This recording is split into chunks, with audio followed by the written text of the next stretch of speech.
This podcast is a member of the Voices of Wrestling Podcasting Network. Visit voicesofwrestling.com to hear the rest of our great podcasts, as well as show reviews, columns, opinions, and updates across the world of wrestling.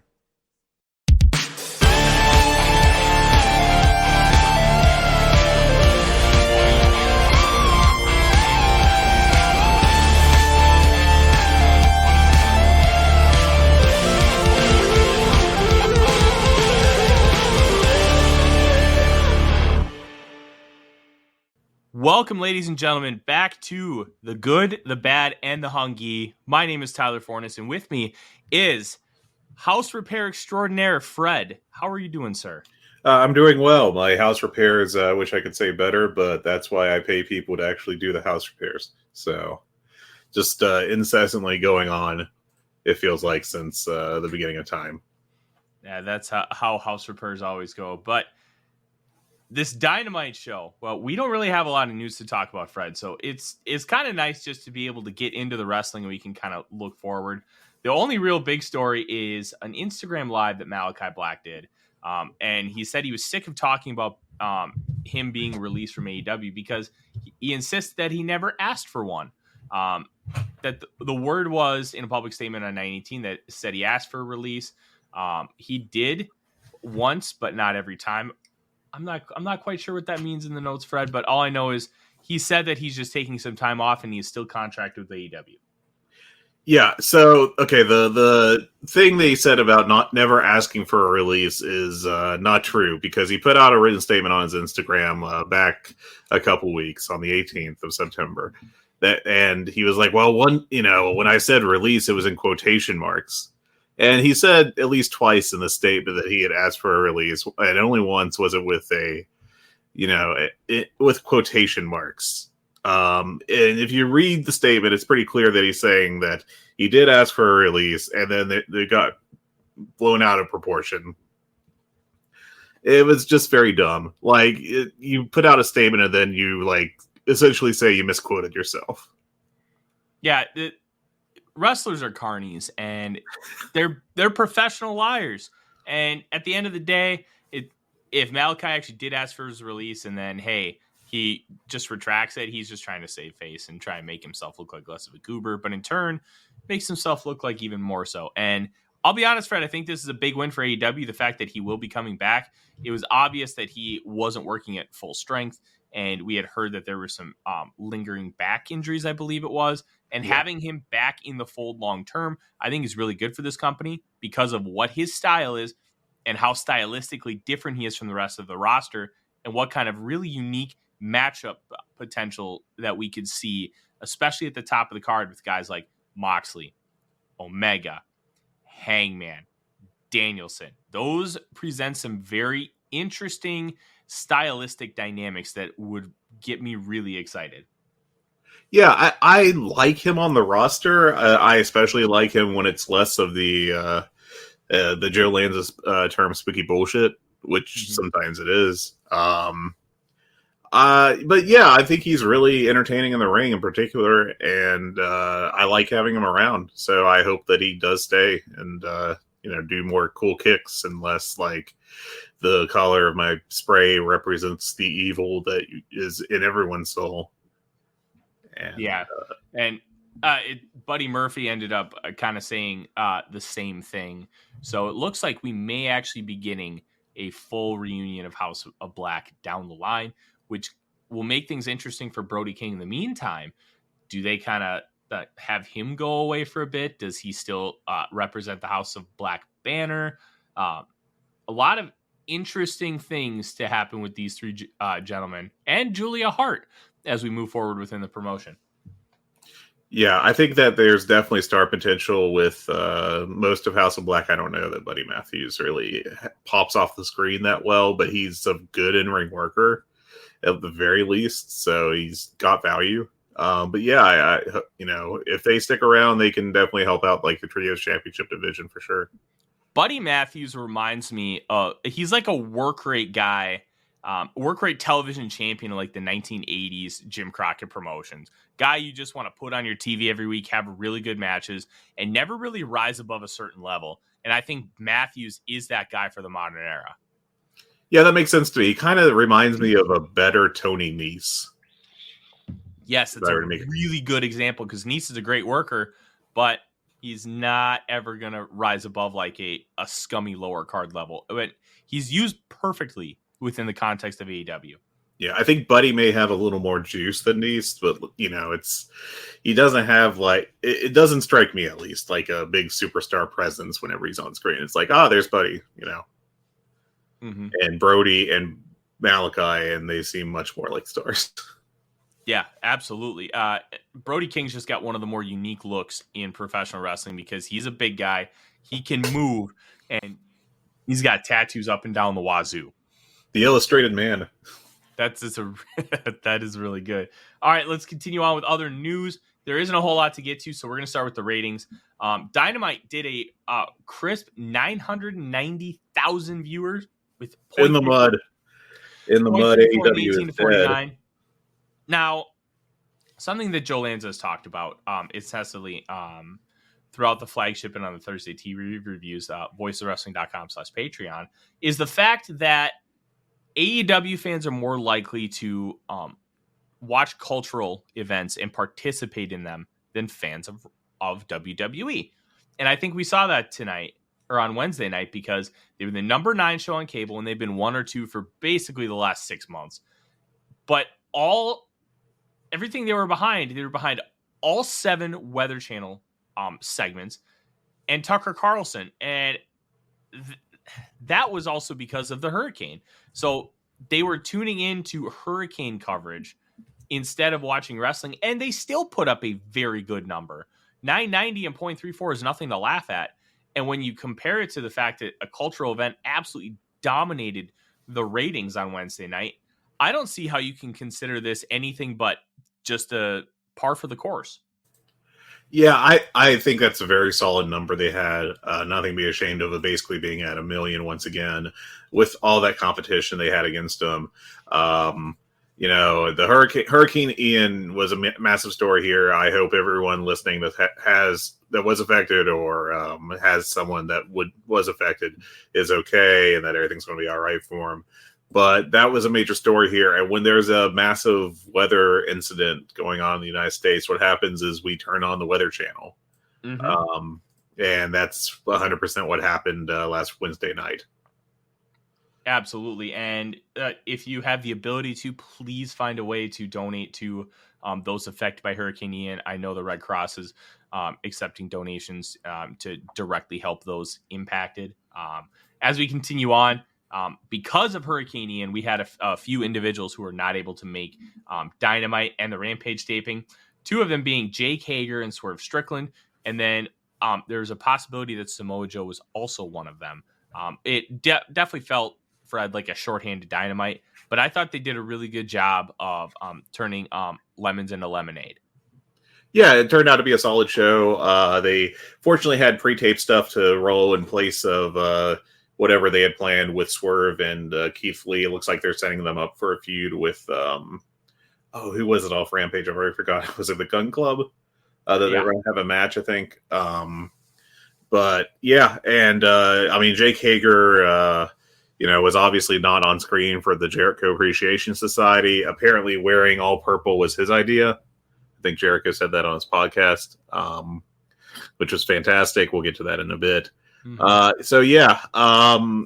I don't think it massively affected the show, fortunately. So you could tell it could have been a stronger Dynamite, but outside of one segment, nothing was bad. It was a very good, well-built Dynamite, and we'll talk about the bad part because this is obviously the good, the bad, and the Hungee.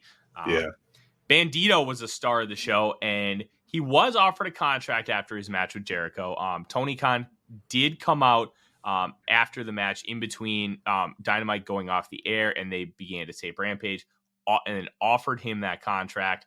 There were rumors coming out that WWE was already trying to reach out to him during the course of the match. And Bandito just feels like he would be a Triple H kind of a wrestler. And this is great for Bandito because anytime you have 2 major companies that offer big money fighting for you, you're going to make out the absolute best because you're going to make more money in spite of that. And good for him. He had a fantastic performance, which we'll talk about later. And Wrestling Wars are back, baby. They are. And we have people trying to spend money on the same talent, which is really good for that talent. The one thing I will say is that if Tony Khan did not sign Bandito before this show and let him go out there like just on a handshake deal for the night, that's going to cost him money. That was not smart on Tony Khan's part. I would hope that, if for his business sake that he had signed Bandito up before the match and then made a big show, the contract deal in between. But yeah, that was that's just something to keep an eye on, I reckon. I think it absolutely is something to keep an eye on. And I'm very curious because Tony Khan seems like the kind of guy who wants to jump on opportunities. I wonder if Bandito did not want to sign a contract before he had that match with Jericho, knowing that he was going to knock it out of the park and potentially be able to get more by having that national television exposure. That would have been very smart on him because Bandito is just so talented and, he can always perform in the ring. So the idea that he consciously chose not to sign to bet on himself, that would be very smart on his part. Absolutely. And then moving forward, quick update on the Young Bucks and Kenny Omega. They haven't heard anything as far as their situation per the latest from the Wrestling Observer newsletter. I think we're just kind of in a holding pattern. And my guess, if I had to right now, Fred, is that the Bucks and Omega will be back the Dynamite after Full Gear. That would make sense. That would be a smart way to do it. Obviously we're very much not the entire company because they have done a very good job of moving on from just, being like, I don't know what to do. They have definitely established that they are moving on regardless of the situation with them all. But at some point they do need to resolve this and they need to make an announcement or just, bring them back and be like, hey, these guys are back. I honestly don't know if we ever will get an announcement from Tony Khan, though, about what is happening to these guys.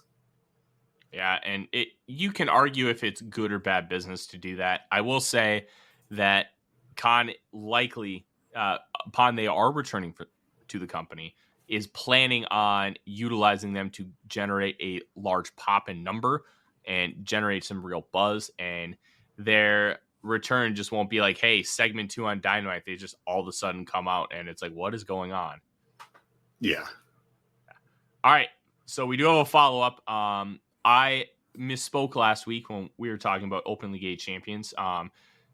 Anthony Bowens was the first AEW openly gay champion, but we have had others. I did not realize that Darren Young was out. You may know him as Fred Rosser now. He was he won the tag belts as part of the Primetime Players with Titus O'Neil back in 2015. Shayna Baszler has won the NXT Women's and World Tag Team Champions twice as a bisexual wrestler. And AC Mack, if you want to count that as well, won the IWTV Championship this past January. So there has been some really good representation of those who are a part of the LGBT community, and that is a net positive. Definitely. And those three are all very talented in the ring in their jobs. So definitely deserved it. Mm-hmm. Yeah. And that is my bad for the mess up, but I'll say it's almost a good thing that we didn't necessarily quote unquote know that because we just see them as professional wrestlers. And that's honestly the best part. Yep. All right. Moving on. We have new Triple Mania reps for the Triple Mania show later this month in, I believe, Mexico City.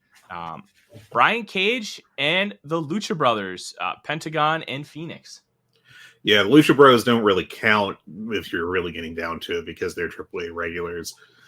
Brian Cage definitely has we can't send you anyone that matters right now, but have a big guy that can flip kind of deal, a nice consolation prize. And he's kind of a AAA regular anyways.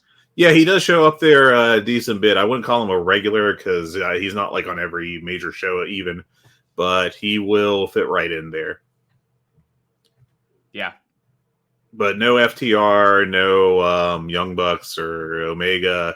They clearly want to do Omega Vikingo, and they're settling for Vikingo Phoenix, which will be amazing. Oh God, yes. All the flips, just fully rotating in the air, constantly, just like on an axis over the ring, won't come down. Somehow violated the laws of physics. But yeah, so I mean, I think it'll be a decent show, but AAA definitely is at this point with me where it's just I will come in to watch the matches. I will say, those are good matches, and then I will not think about their storylines anymore because they don't really think about their storylines either. See, that's kind of the best part about their storylines. You if you just pop in, you don't understand what's going on because neither do they. Yeah, it's the perfect parachute in company because the bookers are also parachuting in. Good old Conan. I think, Fred, unless you have anything else, that is it for the news, and we can kind of continue on and talk long form and in-depth thoughts on Dynamite. One more thing that is kind of developing right now since we're recording on Tuesday morning is that Sammy and Andrade are shit-talking each other on Twitter. Is it work? Is it a shoot? Who knows? Do you care? Well, I mean, it's Sammy, so it's probably a shoot, and he's just a shit talker in general. Yeah. Might be setting up a match, might be going to fight for real backstage. I don't know. Who knows with Andrade? Andrade's he's been tweeting out hourglasses, and then Roosh got signed to a full-time contract, and then he got all excited. And who knows with that guy? Just when he gets in the ring, I like to watch him wrestle. That's where I'm at with Andrade. Yeah. But yeah, it'll be interesting. Keep an eye on that if there's anything to it whatsoever. I don't know. All right, Fred, let's get to this Dynamite show because it is a very, very, very interesting one. It was at the, I don't even know how to pronounce that, in Philadelphia. This Philadelphia crowd was not quite as into the show as you would have expected, but some of these TV crowds have, especially recently, have been average. Yeah, it was Dave Meltzer had a full-blown meltdown, I guess, over the weekend, starting with a Thursday show or Wednesday night show, about how it was a WWE crowd, which means that AEW is drawing in just WWE fans who want to see these WWE stars that they have signed, but also it's bad that they are pushing former WWE guys because it's just like Impact. And I don't know, like, I think there is reason to be concerned to some extent about booking decisions, just like you would always be. I don't think the booking has gotten bad in AEW over this year. I don't think it's as good as last year, for example, though. Just in general quality, just my opinion. But I also think it's kind of rich to say that AEW pushes too many ex-WWE guys when, one, they signed everyone in America with a pulse for the most part. And so if they leave WWE, like, are they just like, is Adam Cole just supposed to like disappear? Like, it doesn't really make sense to criticize AEW if they sign Adam Cole and they push him on the basis of, well, he was in WWE. I mean, Keith Lee and Swerve Strickland were both in there and they were doing different stuff. Are they just, is Tony Khan just not supposed to sign and push them despite them being good performers? I don't get it. Well, I think I know how to contextualize this, Fred, because a lot of this, in my opinion, stems from the TNA days where it wasn't that they just signed WWE guys. They pushed them in their WWE gimmicks, and it just felt like a dollar store version of what they were with WWE. AEW doesn't do that. They take a guy or girl who wrestled in WWE, and it feels like they have a new, different character. Like, you look at Toni Storm. She's able to kind of be herself. She's not getting pies in the face. She's wrestling like a badass that she is. You look at Adam Cole. He's doing stuff with O'Reilly and Fish, but he was doing stuff with O'Reilly and Fish in New Japan and Ring of Honor before he even got to NXT. Yeah. They're allowing these guys to come in, but they're not pushing them as WWE guys. They're pushing them as their own. And I think that's the main difference. And some people, especially those who are massive WWE fans, don't necessarily put two and two together. They just say, oh, you just took a guy off our scrap heap and now you're pushing him. Well, they're pushing the wrestler. They're not pushing the character. And I think that's the big differentiation that is not being taken into account. Yeah, I will push back on that a little bit and say that I wouldn't really point to Adam Cole as an example of changing what he was in WWE. But as you said, that what he was in WWE was also basically what he was before in Ring of Honor and New Japan. It's the Adam Cole playbook. Everybody's used it. I don't see it as a big deal. It'd be like, Ric Flair going on and the Four Horsemen going from NWA to a short stint in WWE to a third company, and then be like, why are they pushing them as the Four Horsemen? I mean, that's what they are. At this point, you can quibble about if they should be kept together, I guess, but I don't know, man. It seems not. Don't want to say bad faith, but kind of misdirected in terms of its approach to the criticism. I do think there is some concern about what always struck me about the TNA debuts, I guess I'll say, is that when it came in, they were treated as instantly bigger than everyone else on the roster. Mm-hmm. And until Wednesday night, intentionally or unintentionally, they had never done that. It never felt like Adam Cole was brought in to be the biggest, to like be like, oh, now finally we got someone here who knows how to wrestle or is good, and like get this Darby Allin shit out of the way kind of deal. Mm-hmm. And intentionally or unintentionally, the Saraya stuff 100% felt like that. Mm-hmm. Well, you know what? Let's jump into that. Yeah, let's talk about that. This is like, you could talk about the Dark Order beating up the Elite at the end of 2019, which was considered at the time and potentially now the worst segment in Dynamite history. This was the worst segment in Dynamite history. Saraya comes out and basically calls out the entire roster and makes them all look like geeks. And she is cutting an absolutely terrible promo, and you could blatantly tell that she went from being scripted to, hey, I get to say whatever I want. And now you have a WWE style like bullshit segment that felt like one of the ones at the beginning of the Women's Revolution, yes, where you had this submission sorority. Yeah, yes, PCB. Just utter crap. And they didn't learn from it, or Tony Khan made one of his biggest missteps as a booker, or potentially both, because Saraya, who isn't even cleared to wrestle, we have no idea if she's going to be cleared, all of a sudden comes out and makes the entire roster look like a bunch of puny, pathetic geeks. And Britt Baker, with her skills on the mic, couldn't even do enough to save it. This was atrocious.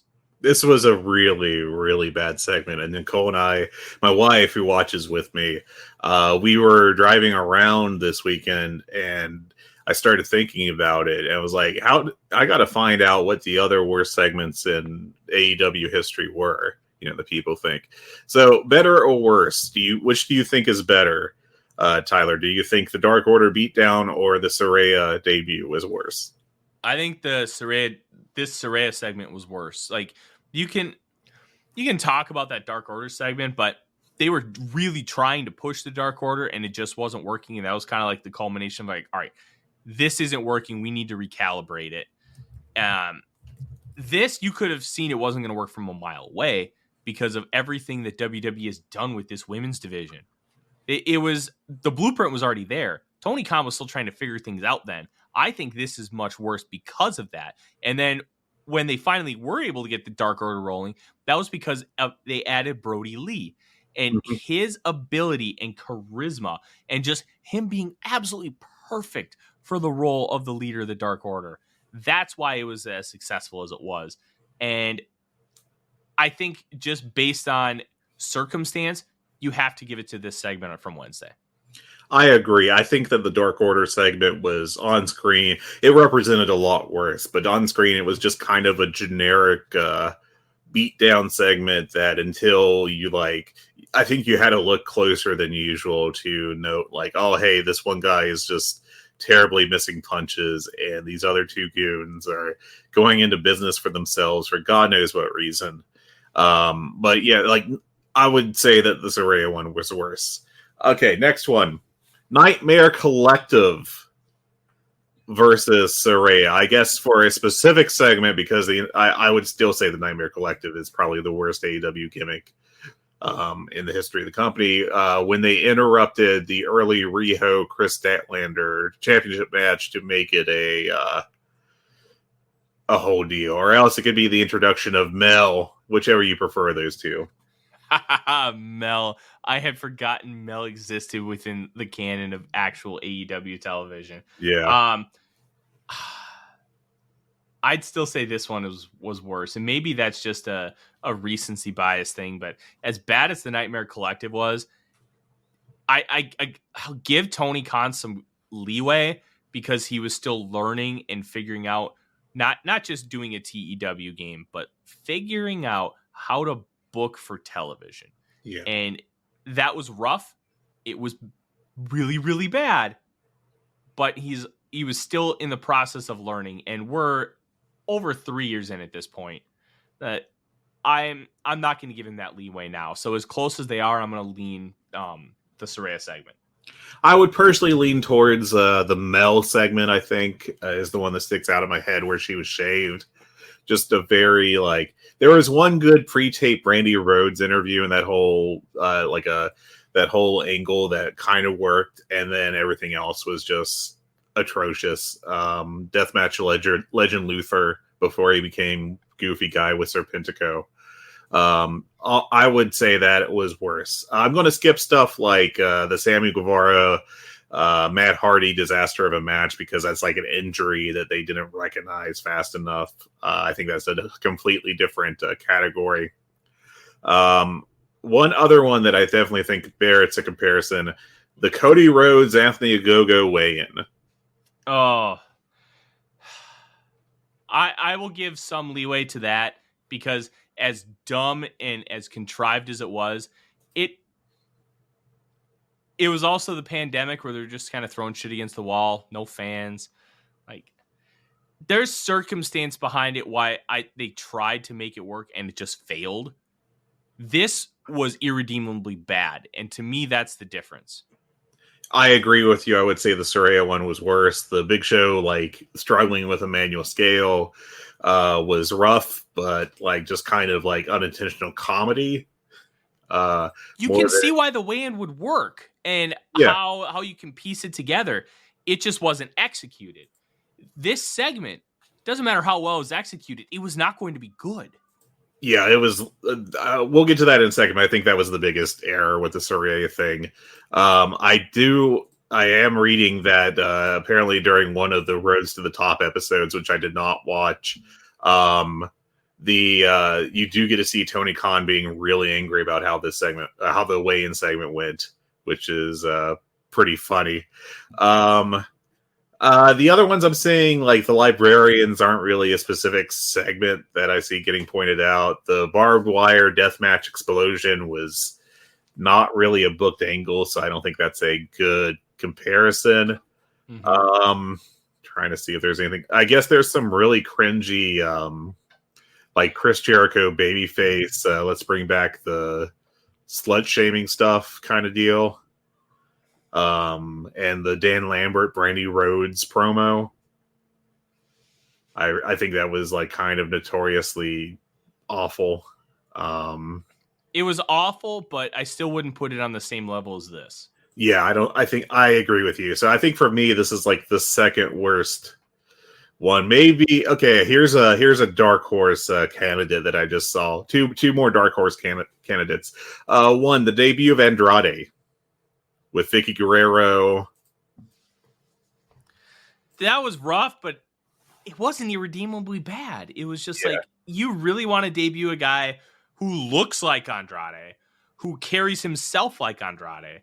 And while he's not necessarily the most quote unquote fluent English speaker, he's a tremendous talker because he knows how to utilize his strengths and weaknesses on the mic. You debut him like that was just a rough, but he ended up making it okay-ish. Yeah, there's nothing okay-ish about the Saraya segment. I would say the quality of that segment was not as bad as this. It was probably a bigger fumble, just because Andrade will probably mean more to the company than Saraya. And I do think it's pronounced Saraya. I think that they pushed that pretty hard on commentary. Apologies if I'm screwing that up. Another one that I'll mention real quick was the Britt Baker title celebration with the burgers being set up to have a match. I think that's just like, I think that's, yeah, that's just cornball crap. I mean, it wasn't great. And then this was just, to me, more weird than anything. The Dynamite where the main event was Malachi Black murdering Brock Anderson. Which would have been a fine segment at like the 5th quarter kind of deal. Mm-hmm. But yeah, those are the ones that I have off cuff to compare to Saraya. The Saraya segment was god awful, just terrible. It was no good whatsoever. I hated it. It was easily one of the worst things I've ever seen in wrestling television. It reminded me of, you already alluded to it, but the start of the women's revolution where Stephanie McMahon invented women's wrestling and divided like the 9 different women that they were going to helmet with into different teams. And the submission sorority. Yeah, which no one Googled before. How do you not Google the submission sorority? Oh my God. Listen, I understand not everybody Submission sorority will be in action next week against the trio Stepsisters Stuck in Washing Machines. It was seriously like, it felt like an episode of Muppet Babies where the baby, the whatever she was, the teacher or whatever, came in to like separate things. And it was an awful segment. Then Stephanie McMahon maybe managed to like emasculate the entire women's roster in that segment. And this Saraya just about did the same thing here. She definitely was like, "Oh, have you guys heard of Toni Storm?" And like everyone should have been like, "Yes, she is our current women's champion. She is very talented. When she can, she puts on good matches." We're very well aware of Toni Storm. Her introducing the baby faces who are randomly together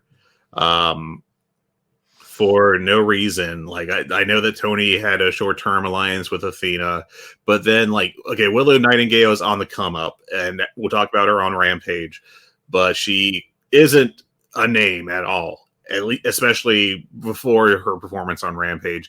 And then, oh God, I'm blanking. Sky Blue, who is the most jobberist person in that division right now, because when she shows up on TV, it is to get her ass kicked. They all come out, they make the division look paper thin. You don't have Riho or Hikaru Shida or even Nyla Rose making an appearance, though I wouldn't have put her with that group because she's not really a face. And then you have the heels come out, and for some reason, like Penelope Ford, I guess, was, back in catering with them, and they're like, "Oh, we're going to do a segment. You want to come with us?" And she was like, "Yeah, sure." Because you know what? That's more of a connection than she had with them prior. Literally no connection between Britt Baker's crew and Penelope Ford that I can think of. If there has been, it has been months, because she was out injured since December. She had made like 1 or 2 prior television appearances. The coldest comeback ever in wrestling history. I hope that my sarcasm is coming through in my deadpan right now. Where Brit is cutting her promo and makes the joke about people don't even know how to pronounce your name. It's like, all right, that's a decent dig. It's not like rock level shit, but sure. And then Saraya returning, "Yeah, well, Brit, your name rhymes with shit." Jesus Christ. And just Brit just like being like, I don't, you can like visibly see on her face, she's like calculating how to respond to such a terrible response. It's like it's the verbal equivalent of like, do I sell the finisher when it completely misses?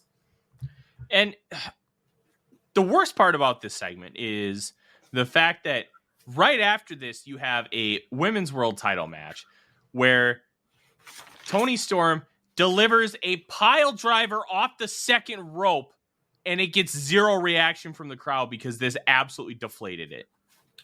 Oh yeah, the crowd was so dead heading to into the women's match, and also making it a lumberjack match for really there's no reason to. I mean, I guess Hayter came out during the match last week, but I don't even remember like interference leading to that finish.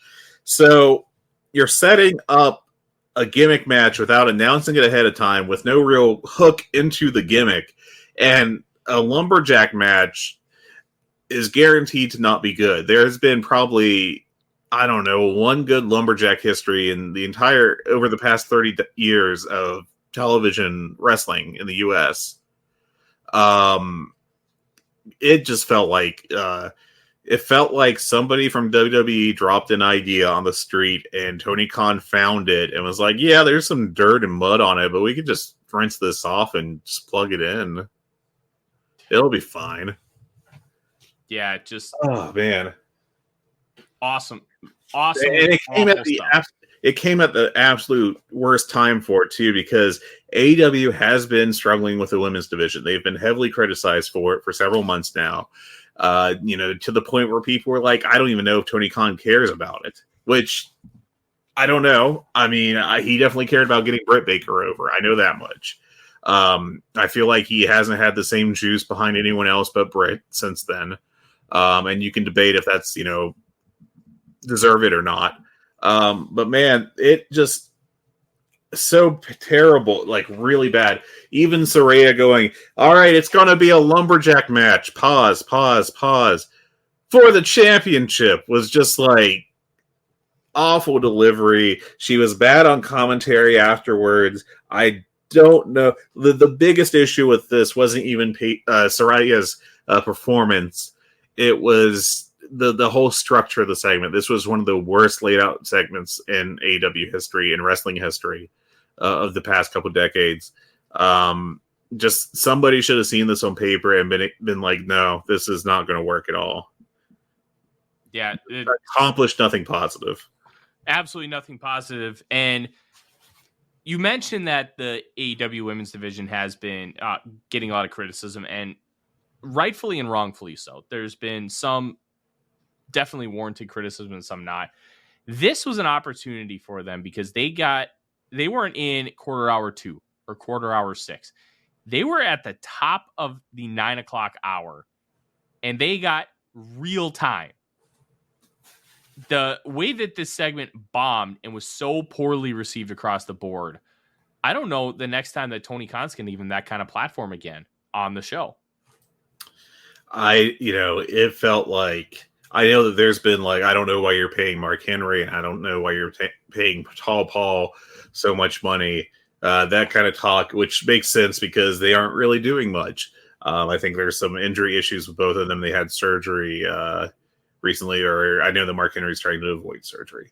But Saraya, oh, buddy, it was bad. And this week, one of the matches is going to be a women's six woman tag, and they're going to do Saraya on the outside with Britt Baker on the outside too, which feels very much like they're setting up for a match.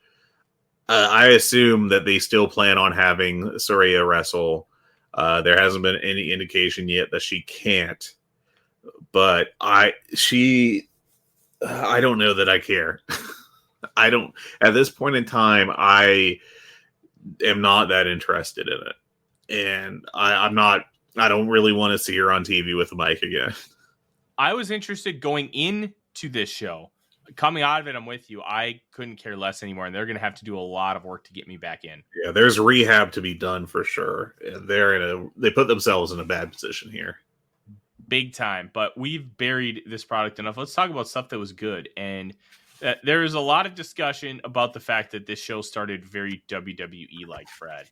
And quite frankly, I have no problem starting a wrestling show with a promo segment if the promo segment is really good. And the whole point of this was, it felt like a WWE segment because that's their gimmick. The whole point is to be bad and sports entertainers and be just shitbags. And they were great at it. Luigi Primo just in the corner tossing his pizza dough and then making fun of Philadelphia pizza, which in the Northeast, like, they take their pizza very seriously. And you have Daniel Garcia just beating up Luigi Primo, and that just the shitty purple leisure suits that these guys are wearing. All of this was great. And it was a fantastic segment. Just like, great. It's really hard to be upset about them with a WWE style promo when it's their gimmick. And I think people just need to relax. I think that's a fair.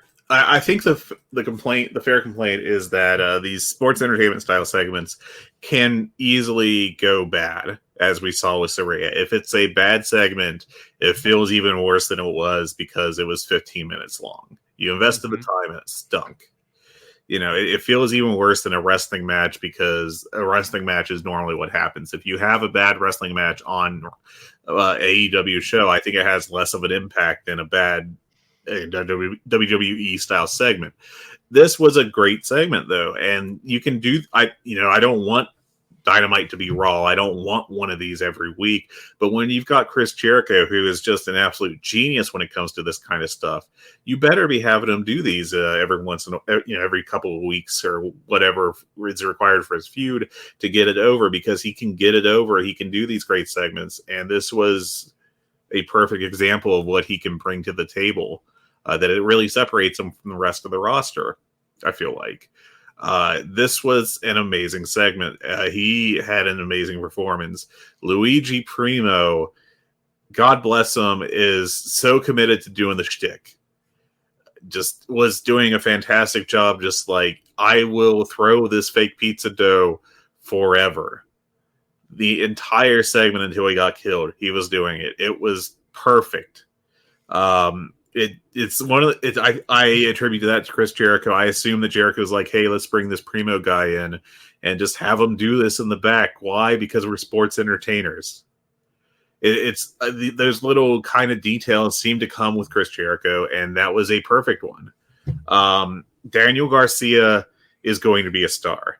They are making him a star right now, and he will succeed at being a star. I fully believe that. He can go in the ring. He's not perfect on the promos yet, but he's like 24 or whatever the hell he is. He's young. Mm-hmm. He's not everyone's MJF. MJF's the exception, not the rule. He is going to be a main eventer within a year or two.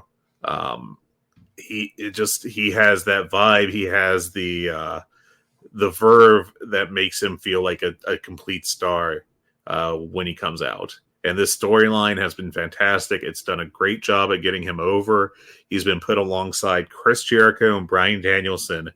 This is not a mistake. They saw it in him, and they are making him a star. 100%. One of the things that I really liked about the segment was, obviously, there's been tension between Jericho and Garcia for a couple months now. And Jericho tries to bridge the gap during his celebration by gifting Garcia a bucket hat, which is something that he's worn throughout a lot of his career. No, he doesn't wear a bucket hat. He wears Kangol hats. Oh, and that's why he threw it on the ground, because this all went unsaid. But the reason he threw it on the ground is because he's been with Jericho for months now, and the asshole's so self-absorbed he doesn't even know what kind of hat he wears. Very true. It was a genius little touch, I thought.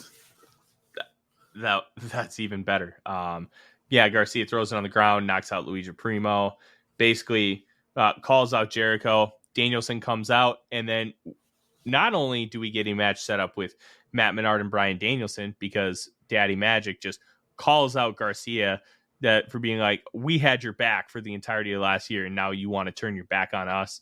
And that led into the match in the next segment between Daddy Magic and the American Dragon. But now we have a matchup set up for the Dynamite Anniversary show, which this would be the debut of Dynamite had the formation of the Inner Circle. And then this could be the second time where Chris Jericho is involved in a major turn if Garcia does officially turn on the Jericho Appreciation Society on an anniversary show. So really nice touch, and Guevara and Jericho versus Garcia and Danielson should be a tremendous tag match. Yeah, I'm really looking forward to that. I think it'll be really exciting.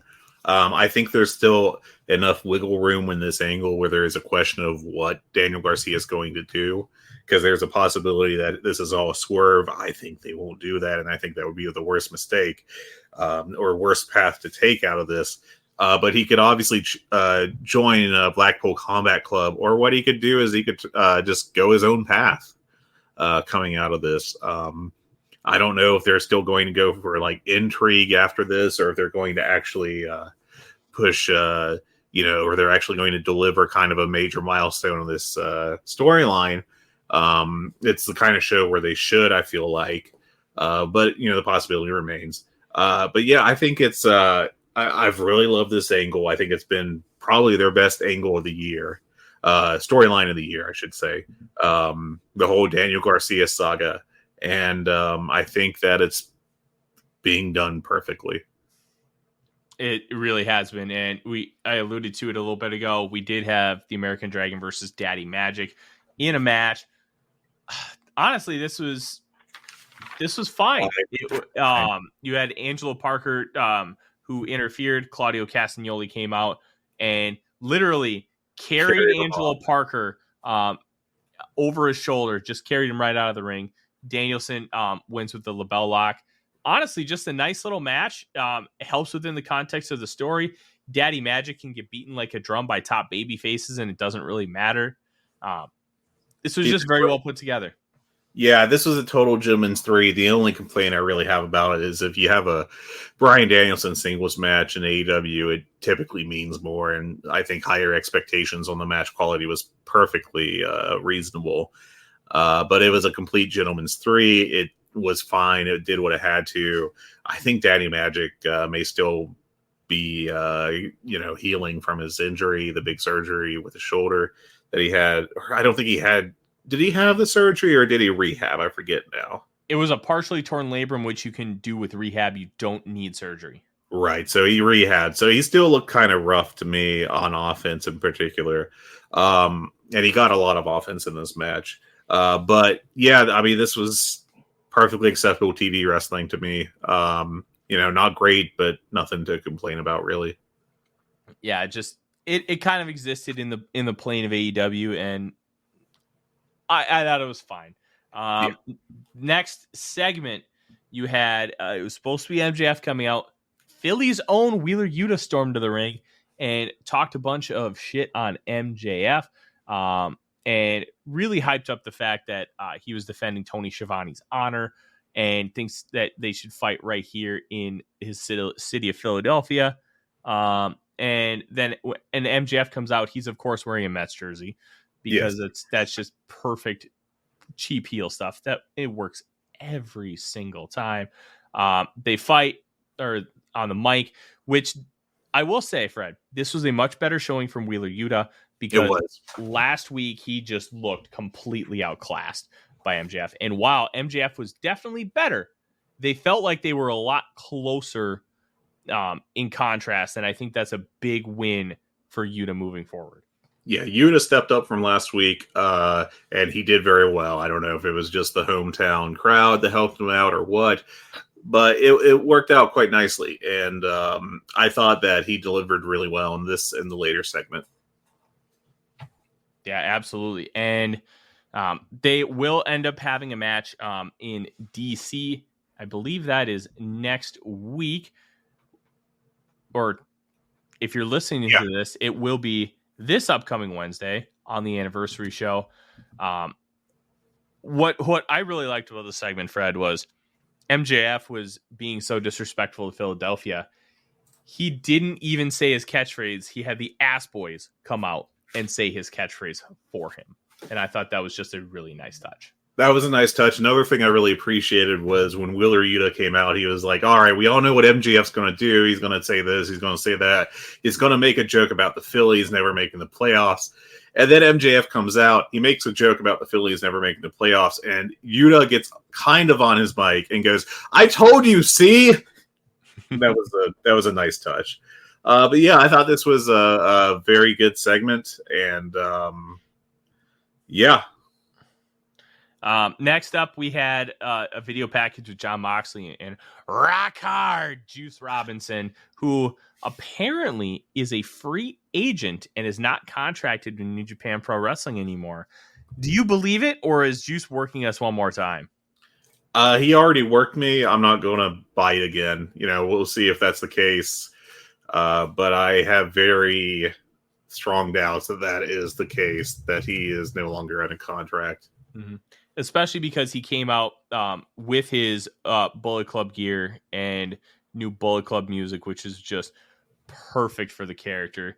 And they had a match, and it was a Moxley Juice Robinson match. You could definitely tell that they were going back and forth, and they had each other's numbers.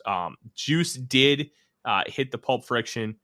He tried to hit the Rock Slide, but he wasn't able to get it. And at the end, Moxley chokes him out, and it was pretty good. I gave it 3 3/4.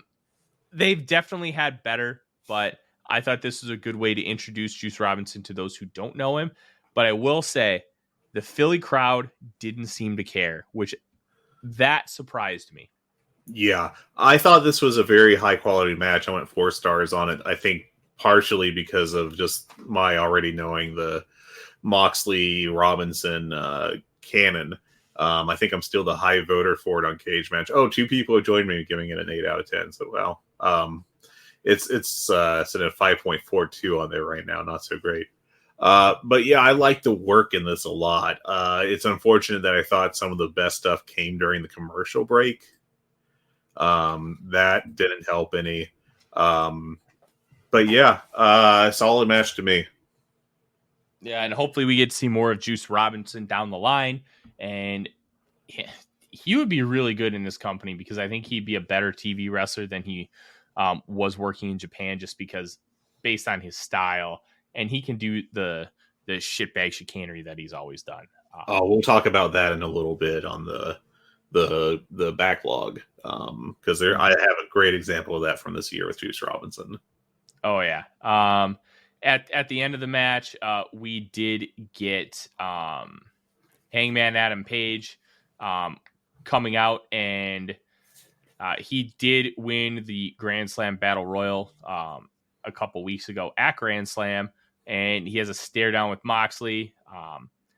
MJF comes out and basically says, you're fighting to lose, because once you morons get to Cincinnati, this is quoting MJF, I may cash in my chip and become the new AEW World Champion. And he ended up watching this match. I believe he was in the press box for it. Yeah, he was in the skybox. Yeah. Now let's talk about this chip, because he keeps teasing that he's going to do the WWE style cash in. Some think it's a red herring. Some people think that he's actually going to do it.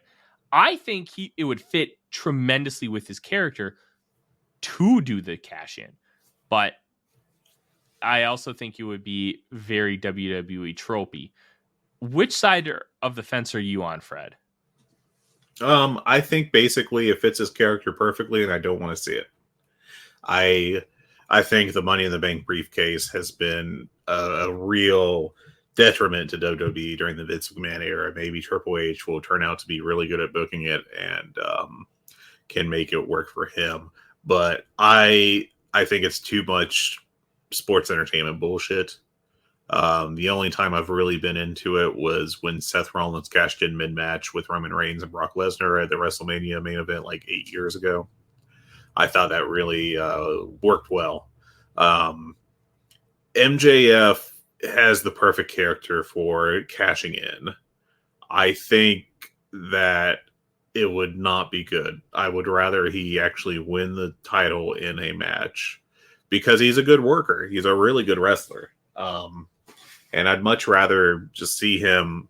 Now, maybe he gets it set up where they announce Moxley versus someone for Full Gear, and then he says, you guys can wrestle in the opener. I'm taking the winner in the main event. Kind of sets it up where his opponent gets weakened before he gets them in the ring, and then they do they do an actual match from there. I just think cash-in would not be well received by the AEW partisans. Yeah, I'm kind of with you there. I don't know if I want it or don't want it, but I'll tell you this: if it ends up happening, like depending on how they do it, I don't know how mad I'd be, but I don't think that I would personally book it. Yeah, I wouldn't do it that way personally. I think that it kind of goes against the ethos of the company. And I personally like I think I may have mentioned this last week, but I like the Dario Cueto gimmick from Lucha Underground where he's like, okay, you get to cash this in, but I need a week to promote it. Mm-hmm. Like that fit perfectly. And I think that would work well in AEW where the board of directors would, the fictional off-screen board of directors with mouthpiece Tony Schiavone would say, listen, you can get a match whenever you want, but you need a week's announce, a week to announce it and push it. Yeah, and I think something like that would probably be the smarter way to go. As we continue to move on, we have a backstage segment after all the women's stuff that we talked about earlier. Pro's private party after they were dismissed by Andrade. Quick, get out of your deal, and I promise we'll do it right, Hardy told him. And it looks like we are going to be getting babyface private party with Matt Hardy, which was the initial intention when Hardy came into the company, but it was with the family office gimmick, and that just didn't work. I'm not a big fan of Matt Hardy as far as being a major league wrestler at this point in his career, but I will say I like the idea of having them as a babyface team with Hardy because I think it can work out a lot better, especially because you can have Isaiah Cassie playing the plucky babyface in the midst of tag matches and really learning that side because these guys have a lot of talent, but they don't have a lot of in-ring experience at this point. Yeah. Just going back real quick, one key thing from the MJF segment after the Moxley match was that Yuta came up behind him and beat him up some. So that to help set up the match tomorrow, basically. Mm-hmm. But I thought that was a nice touch too that helped babyface Yuta even more in a situation where he easily could have been just blown past by MJF. So they booked that smart. Yeah, as far as Matt Hardy and Private Party, I feel like the best thing they can do is have them in the trios division, have Matt Hardy alongside them, and have Private Party do the heavy lifting in the ring. That kind of leads to the question, am I really excited to see that trio? Not really right now. Maybe they can figure out some way to make it work, but I'm not super optimistic about Matt Hardy in 2022. Nor should you be. It's Matt Hardy. Yeah. After that, there was also before that, there was a segment with the Acclaimed and Keith Lee that I thought was interesting just in that Keith Lee outright said, hey, you guys cheated to beat us. So they like the Acclaimed and Daddy Ass just like are like, yeah. So I kind of hope that's not an indicator that they're planning on pushing the Acclaimed as heels anytime soon. I think that would be reckless. I think that would hurt their ceiling right now. But anyways, just something to note, I thought. Fair. That is noteworthy. Ricky Starks comes out after his big win in that lights out match against Powerhouse Hobbs, which was really good. And I think really helps that it doesn't count towards the rankings. So you can still push Powerhouse Hobbs potentially getting that title match either against Wardlow or against whoever has the heavyweight title. And then Starks gets the culmination of the feud. And now he comes in here and faces ROH wrestler Eli Isom, squashes him, gets the spear, gets the Rochambeau, and calls it a day. Classic Tony Khan between storylines deal. You just finished up a storyline. You're not in a storyline just yet. Let's have you squash a guy. Mm-hmm. Nothing wrong with it. No, nothing wrong with it. I thought it was really well done. They got Starks on TV, which I think is always a net positive. And then last thing on the show was the ROH World Championship match. The Ocho, Chris Jericho versus Bandito. And this was tremendous. Jericho got Bandito to show all of his big stuff. They made it really feel like a true war between the two. Jericho is just such a great professional. And They got the 21 plex, which got a nice pop from the crowd. And then Jericho ended up winning with the Lion Tamer, just putting the knee right into the back of Bandito's head. And I thought this was really good. I went 4.25. Like, it's really hard to get a better TV title match than this. Yeah, it was really good. I went 4.5 on it. I thought it was just great. Jericho, over the past few months, has had his working shoes on, and he has just been showing out every chance he gets to. And I liked it a lot. He came across like a total star, and more importantly, made Bandito come across like a main event player. He did so much good for Bandito here. Bandito got to do all his cool stuff. He did the 21 plex. He did possibly the longest hanging vertical suplex I've ever seen. All kinds of cool stuff. I thought it was great. The visual of Bandito bleeding into his mask, with the white bandana style mask he wears, looked really cool. And I thought this was a great match. Yeah, awesome stuff. And once the match was over, Jericho gets the mic and he'll cut the music. The Ring of Jericho era has begun. I'm changing what Ring of Honor is. I'm going to destroy its legend. I'm going to destroy every great champion that has held the Ring of Honor championship. And I'm challenging Bryan Danielson in Toronto on October 12th. And that is in 2 weeks. And then he nails the ring announcer Bobby Cruz with the Judas effect, kind of signaling that he is coming to destroy Ring of Honor and really making it the Ring of Jericho. I thought this was really good stuff. And it came after a completely unnecessary, low blow on Cruz as well, which was just a great, heel move by him, I thought. But yeah, that was fantastic. One downside on the match I will note is that Jericho went to do his lion salt, and Bandito saw that he was going to come up quite short, so he did a little shimmy while Jericho was in midair, so Jericho could connect it. That's what you should do, but it's still, is what it was. Yeah, just overall a really good show. I'd probably rank this like a 7 or 8 out of 10, and especially considering they were not at full strength because of Hurricane Ian. This was just a really fun show outside of the crap in the middle. Yeah, it really could have been an all-timer Dynamite, and if it wasn't for that, but I went 7 out of 10 on it, I think. So, And then you had Rampage, which was the B show to end all B shows. Just a solid show. Nothing crazy. The Acclaimed beat Butcher and the Blade and Private Party. Lee Moriarty defeated Fuego del Sol. Hayter beat Willow Nightingale, what I thought was a very good showing from Nightingale. And then Roosh beat John Silver. Just nothing bad, nothing great, just in and out, solid work. Yeah.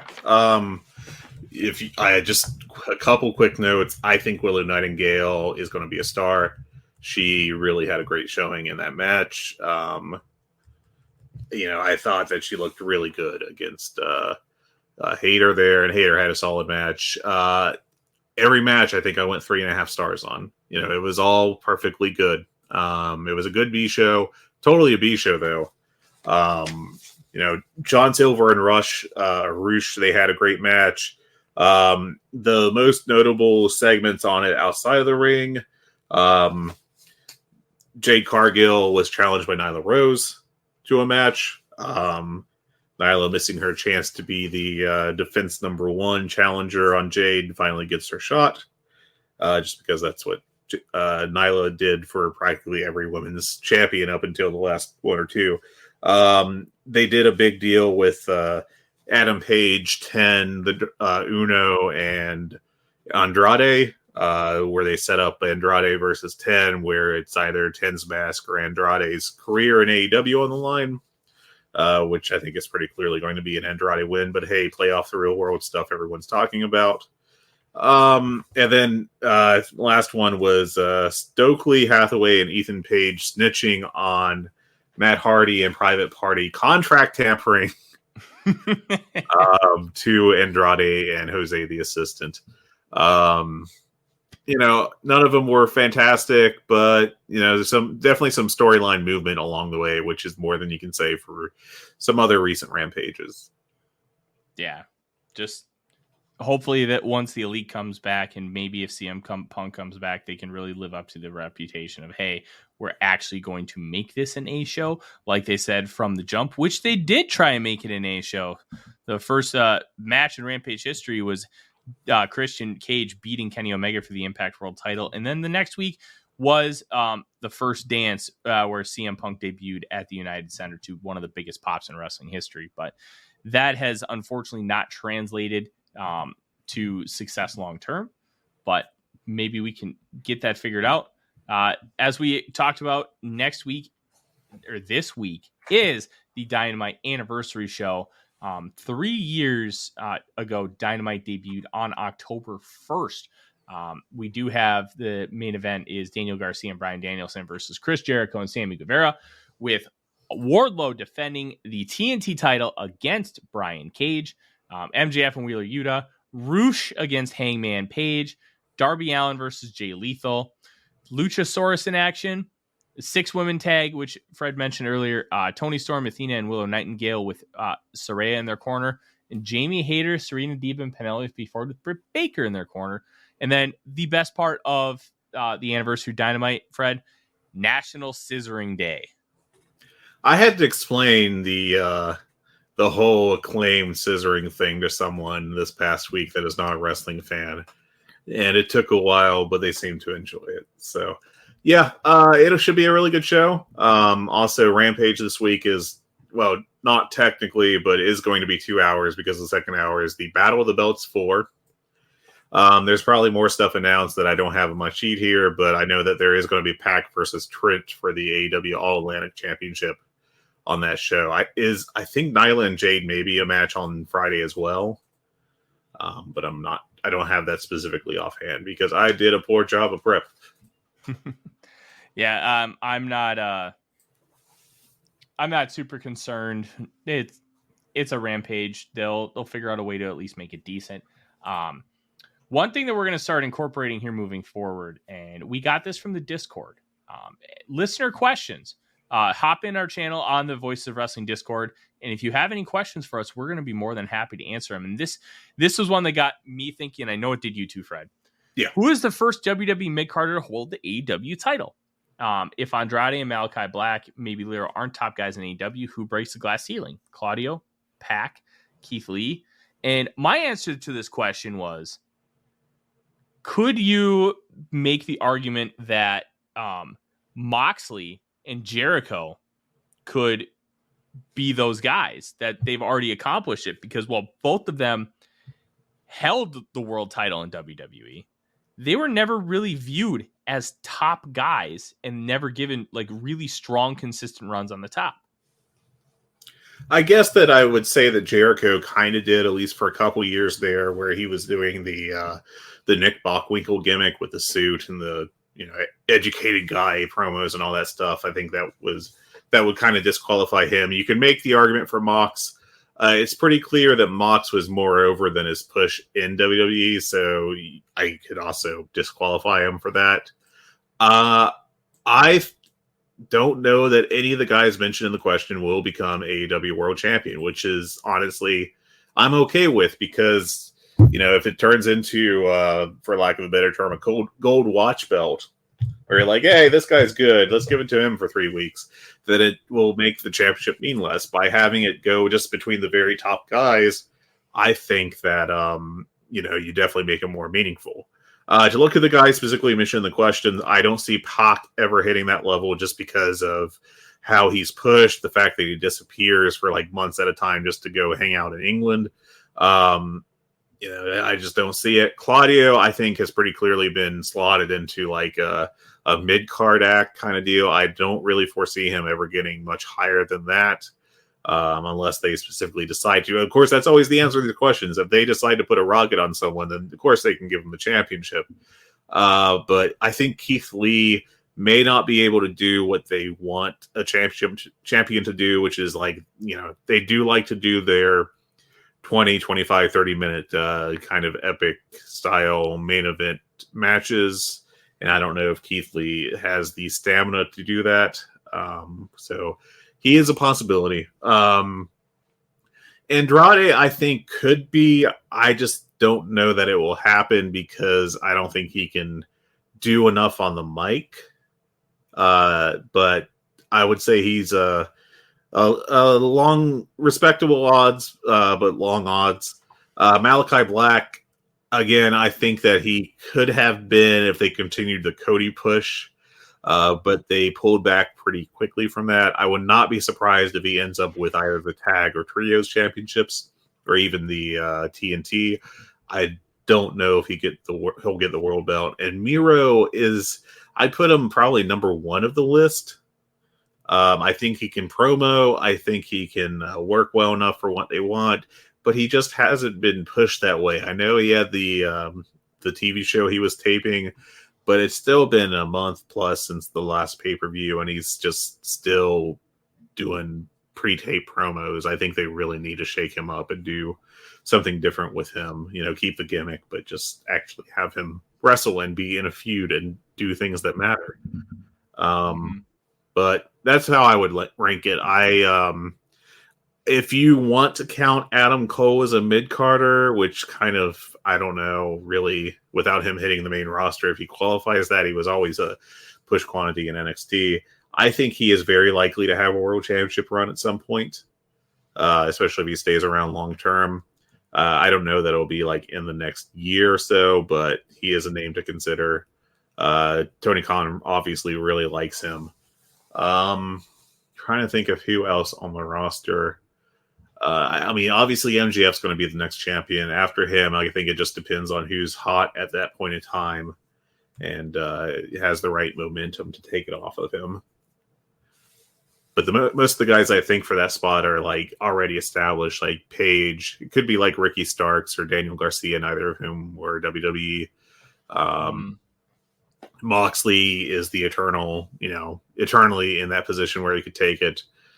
Maybe Eddie Kingston for a short run. I could see him getting heated up at the right spot at the right time and like getting a Mick Foley kind of, short run with a belt. But that's where I stand. Yeah. I think if there's going to be one guy who maybe breaks the glass ceiling, it'd be Miro. His gimmick is over. He works incredibly well. He is great on the mic. He kind of has the whole package. And if you're going to pick one of these guys to really strap the rocket to, I think it would be him. But I'm kind of with you. I don't know if any of these guys ever get the rocket strap to them. They're just kind of where they are.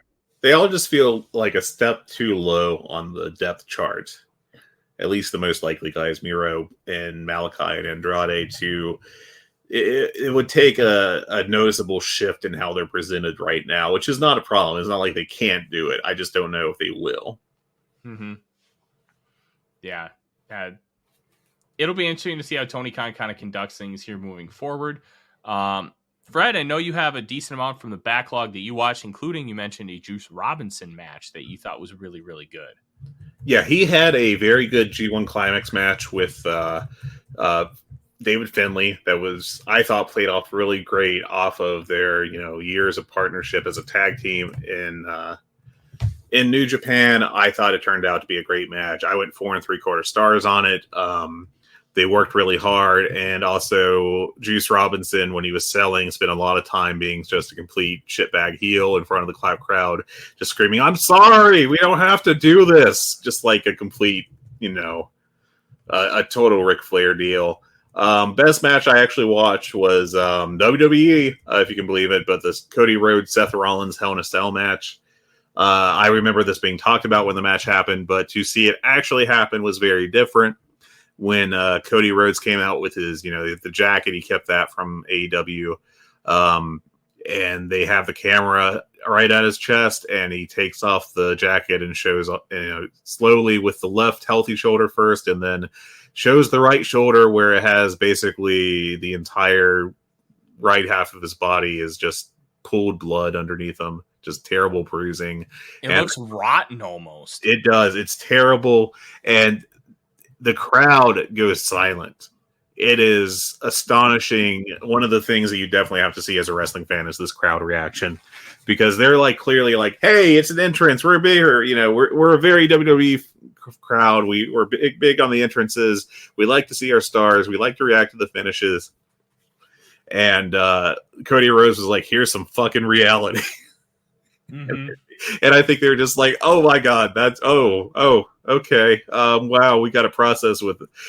And like they seriously, it's like they had to process it for like 3 minutes before they even started to get into the match, because the match started like with some big moves, if I recall correctly, and the crowd was still like, "Oh my god, it's back." Yeah, just dead silent. Kudos to Cody for working that match. Like, yeah, very, very impressive performance by him just being able to do that. But I actually went 5 stars on it. I thought it was a fantastic match. Seth Rollins, if he can be un-WWE-ized with the terrible laughing gimmick and Seth freaking Rollins and all the stuff that I completely hate about his presentation right now. He is a terrific wrestler. And I just wish that you got to see that more often. if he ever leaves the comforts of WWE, maybe we'll get to see it. But as of right now, I mean, maybe we'll get to see it when he faces Roman, but I'm not holding my breath. Yeah. Anyways, those were the best couple things I saw in the past week. YouTube shows, I didn't watch them. I did watch Christopher Daniels on AEW. It was more of an interview than the other ones, which have been kind of gimmicks to set up for jokes. This is more of a straightforward interview, So if you want to see, Christopher Daniels is interesting to listen to talk to, but it was not like a top tier episode of that. I did see that Dark Elevation last week had 2 matches on it. It's exactly 2 matches on it. Kip Sabian and Penelope Ford beating Sean Dean and Sky Blue, and Ortiz beating Serpentico. I think that kind of speaks as to why I didn't go out of my way to watch it. And Dark last week, if this is even the right episode I'm clicking on.